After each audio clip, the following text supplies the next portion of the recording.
વિદ્યાર્થી મિત્રો, અમારી યુટ્યુબ ચેનલ ટીચિંગ મેથ્સ એલજીમાં આપનું હાર્દિક સ્વાગત છે. મિત્રો, આજે ધોરણ 5માં વિષય અંગ્રેજી દ્વિતીય સત્ર વર્ષ 2023માં જે પેપર લેવલ છે તેનું આજે આપણે સંપૂર્ણ સોલ્યુશન કરીશું.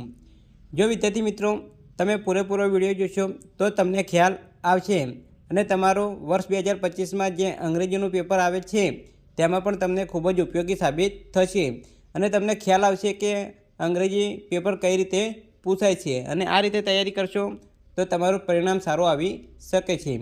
જો મિત્રો તમે ચેનલમાં નવા હો અને હજુ સુધી ચેનલને સબસ્ક્રાઈબ ના કરી હોય તો ચેનલને સબસ્ક્રાઈબ કરવા વિનંતી, જેથી તમને જે નવી અપડેટ આવે છે તે અપડેટ મળતી રહે. હવે વિદ્યાર્થી મિત્રો, પહેલો પ્રશ્ન આપેલો છે કે આપેલા ફકરા પરથી નીચેના પ્રશ્નોના જવાબ લખો. વિદ્યાર્થી મિત્રો, અહીં એક ફકરો આપેલો છે, એના આધારે અહીં જે પ્રશ્ન પૂછાયા છે તેના જવાબ આપવાના છે. ફકરો આ રીતે આપેલો છે કે this is Payal, she is making rangoli, her brothers is filling crackers, her mothers is decorating the home, it is winter. આ રીતે એક ફકરો આપેલો છે. તેના આધારે અહીં 3 પ્રશ્ન પૂછાયા છે. તેમાં પહેલો પ્રશ્ન, વોટ ઇઝ પાયલ મેકિંગ, એટલે કે પાયલ શું કરી રહી છે? તો તેનો જવાબ આવશે પાયલ ઇઝ મેકિંગ રંગોલી. અહીં આપેલું છે કે પાયલ ઇઝ મેકિંગ રંગોલી, તે તેનો જવાબ છે.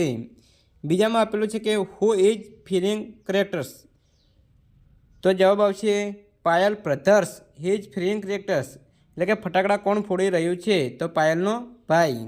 ત્રીજામાં આપેલું છે કે it is about the festival ખાલી ગયા, તો આ શાનો તહેવાર છે?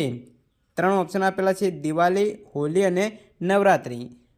તો વિદ્યાર્થી મિત્રો, આપણે પેરેગ્રાફ વાંચ્યો એટલે આપણને ખ્યાલ આવી ગયો છે કે જે પાયલ છે તે રંગોળી પૂરે છે, તેનો ભાઈ ફટાકડા ફોડે છે, તેની મમ્મી છે તે ડેકોરેશન એટલે કે ઘરને શણગારે છે. તો આપણને ખ્યાલ, અને શિયાળાનો સમય છે તો આપણને આ પરથી ખ્યાલ આવે છે કે દિવાળીનો તહેવાર છે. તો જવાબ આવશે એ. વિદ્યાર્થી મિત્રો, આ રીતે પ્રશ્ન પૂછાયા છે. હવે બીજા નંબરનો પ્રશ્ન જોઈશું. તો અહીં પ્રશ્ન 2 આપેલ છે કે નીચે આપેલા પ્રશ્નોના જવાબ ગોલુજ ફેમિલી વિશેની માહિતી પરથી લખો. તો ચોપડીમાં એક ફકરો આપે છે ગોલુજ ફેમિલી વિશે અને તેના વિશે અહીં પ્રશ્ન પૂછાયા છે. તેમાં પહેલો પ્રશ્ન છે, હુ ઇઝ ગોલુજ ફાધર, ગોલુના ફાધર કોણ છે? તો જવાબ આવશે રોહિતભાઈ ઇઝ ગોલુજ ફાધર. બીજામાં આપેલું છે કે હુ ઇઝ ગોલુજ મધર, ગોલુના માતા કોણ છે, મમ્મી કોણ છે? તો જવાબ આવશે નેહાબેન ઇઝ ગોલુજ મધર. ત્રીજામાં આપેલું છે કે who is listening the news, એટલે કે સમાચાર કોણ સાંભળે છે? તો જવાબ આવશે નેહાબેન is listening the news. 4, who has a bat, bat એટલે કે બેટિંગ કોને મળી છે? તો જવાબ આવશે ગોલુજ હેઝ એ બેટ. 5માં આપેલું છે કે વોટ ડઝ રોહિતભાઈ હેવ, રોહિતભાઈ પાસે શું છે? તો જવાબ આવશે ન્યૂઝપેપર.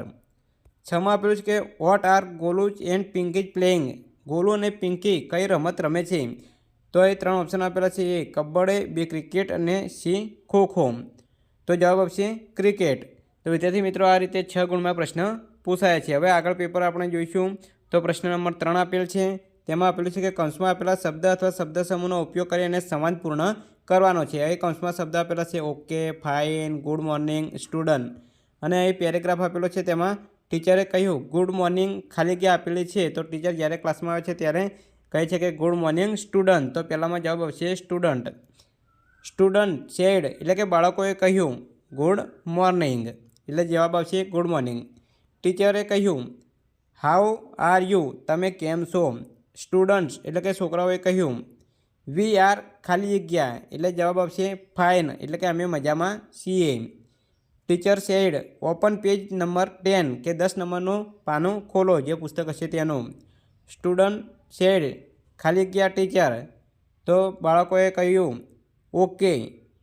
તો જવાબ શું આવશે ખાલી જગ્યામાં? ઓકે. તો વિદ્યાર્થી મિત્રો, આ રીતે કૌંસમાં જે શબ્દો આપે છે તેનો ઉપયોગ કરી અને સંવાદ પૂર્ણ કરવાનો છે. આ રીતે તમારે અહીં 4 ગુણમાં પૂછાઈ શકે છે. હવે પ્રશ્ન નંબર 4 જોઈશું. તેમાં એ છે કે અલગ પડતા શબ્દ પર ગોળ કરવાનું છે. તો એ આપેલું છે ફાર્મર, ડૉક્ટર, ટીચર અને ડસ્ટર.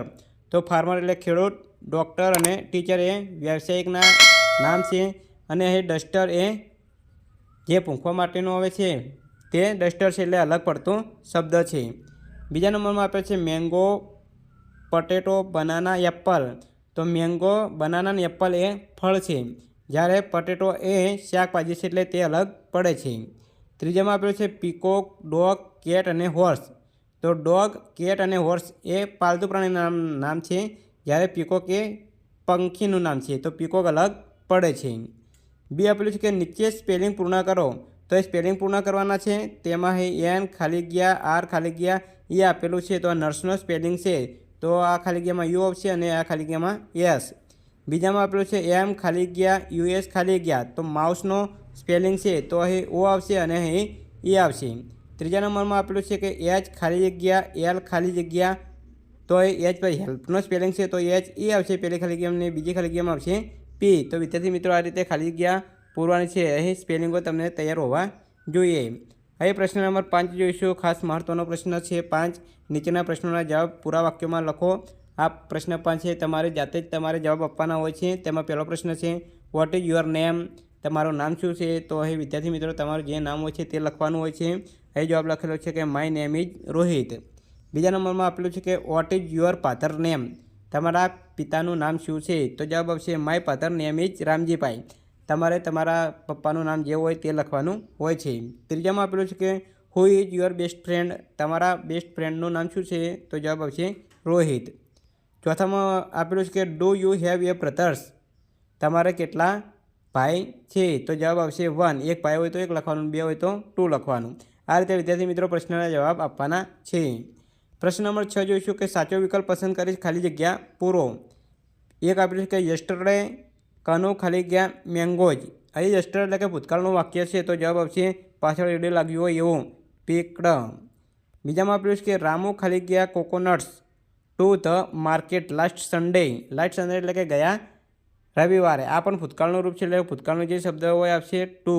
જવાબ આવશે. ત્રીજામાં આપેલું છે કે કોકિલાબેન ખાલી જગ્યા ધ કાઉ બિફોર 2 days. 2 દિવસ પહેલાં. તો આ પણ ભૂતકાળનું વાક્ય છે, એટલે પાછળ ઈડી લાગેલું હોય એવો શબ્દ આવે, એટલે કે મિલ્કડ. તો વિદ્યાર્થી મિત્રો આ રીતે ખાલી જગ્યા પૂરવાની છે. હવે આગળ નેક્સ્ટ પ્રશ્ન નંબર 7 જોઈશું. તો અહીં પ્રશ્ન નંબર 7માં આપેલું છે કે કૌંસમાં આપેલા શબ્દોનો ઉપયોગ કરીને એક ચિત્રનું વર્ણન 4 વાક્યોમાં લખવાનું છે. તો વિદ્યાર્થી મિત્રો અહીં જે ગાયનું ચિત્ર આપેલું છે, અંગ્રેજીમાં કાઉ કહે છે. તો અહીં શબ્દો આપેલા છે કાઉ, 4 legs 4 પગ, 2 eyes 2 આંખ, મિલ્ક. આ શબ્દનો ઉપયોગ કરી અને તમે તમારા શબ્દોમાં 4-5 વાક્ય લખી શકો છો. આગળ અહીં પ્રશ્ન નંબર 8 જોઈશું. તો પ્રશ્ન નંબર 8માં આપેલું છે કે નીચે આપેલી કવિતાની ખાલી જગ્યાઓ યોગ્ય ક્રિયાસૂચક શબ્દોની મદદથી પૂરો કરો. 3 ગુણમાં પૂછાયેલ છે. તો ધ પોટર ઇઝ બીજી ખાલી જગ્યા પોટ્સ. પોટર એટલે કે કુંભાર, બીજી છે કડા બનાવવામાં. તો ચાલુ ક્રિયા છે, એટલે કે ચાલુ ક્રિયાવાળું તો વાક્ય આવે અને બનાવો એટલે મેકિંગ થશે. તો જવાબ આવશે મેકિંગ. સિંગિંગ એટલે ગાવું થાય, તો સિંગિંગ તો આવે ના જ, એટલે બનાવો એટલે મેકિંગ જવાબ આવશે. ધ ફાર્મર ઇઝ બીજી વિથ. ખેડૂત બીજી છે કામમાં. તો ડાન્સિંગ અને ફાર્મિંગ લખેલું છે, તો ડાન્સમાં તો બીજી હોય જ ના. તો ખેડૂત ફાર્મિંગ એટલે ખેતી કામમાં બીજી છે. ત્રીજામાં આપેલું છે કે ધ ડ્રાઈવર ઇઝ બીજી વિથ ખાલી જગ્યા. અહીં પ્લેઇંગ એટલે રમવામાં બીજી છે કે ડ્રાઇવિંગ કરવામાં? તો જવાબ આવશે ડ્રાઇવિંગ કરવામાં. તો જવાબ આવશે ડ્રાઇવિંગ. તો વિદ્યાર્થી મિત્રો આ રીતે ચાલુ ક્રિયા દર્શાવતા હોય તેવા શબ્દો વડે ખાલી જગ્યા પૂરવાની છે. તો વિદ્યાર્થી મિત્રો અહીં પેપરનું સોલ્યુશન સંપૂર્ણ પૂરું થાય છે. વિદ્યાર્થી મિત્રો તમે આ રીતે તૈયારી કરશો તો તમારું જે નેક્સ્ટ અંગ્રેજીનું પેપર આવે છે તેમાં પણ તમને ખૂબ જ ઉપયોગી સાબિત થશે અને તમારું પરિણામ પણ સારું આવી શકે છે. આ ઉપરાંત વિદ્યાર્થી મિત્રો અહીં જે ધોરણ 5માં પેપર લેવાયેલ છે 2025ની સાલમાં, તેના સંપૂર્ણ સોલ્યુશન સાથે વિડીયો ચેનલમાં મૂકેલા છે, તે તમે જોઈ શકો છો. Thank you.